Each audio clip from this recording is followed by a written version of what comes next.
সকলকে দৈনিক ভোরের আকাশের পক্ষ থেকে স্বাগতম।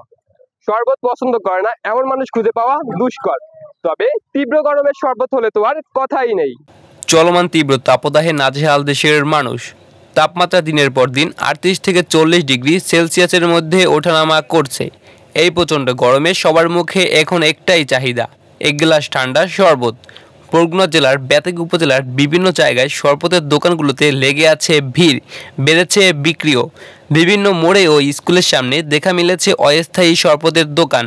কোথাও বেলের শরবত, কোথাও লেবুর শরবত, আবার কোথাও ডাবের পানি বিক্রি হচ্ছে। আলহামদুলিল্লাহ ভালোই বিক্রি হচ্ছে, কাস্টমার খাইয়ে খুব খুশি হইতে আছে, ঠান্ডা পাইতে আছে, গরমে তৃষ্ণার্ত যারা তারাই খায়, খাইয়া মোটামুটি ভালোই বলতে আছে, ব্যথা কিনেও খুব ভালো করতে আছে।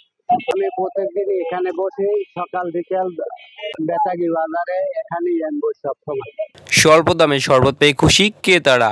এই গরমে রাস্তায় বের হলে তীব্র গরমে খুব অস্বস্তি লাগে বা দুর্বল লাগে, কিন্তু যখনই আমরা ঠান্ডা শরবত খাই পাইকারের কাছে তখন একটু স্বস্তি মিলে। তীব্র গরমে কাকারে শরবত খেলে আমার শরীরটা অনেক ভালো লাগে। তীব্র গরম যতদিন থাকবে শরবতের বাজার ততদিন এরকম ব্যস্ততায় ঘিরে থাকবে বলে মনে করছেন বিক্রেতারা। মোহাম্মদ সৌরভ, দৈনিক ভোরের আকাশ, বেতাগী বরগুনা।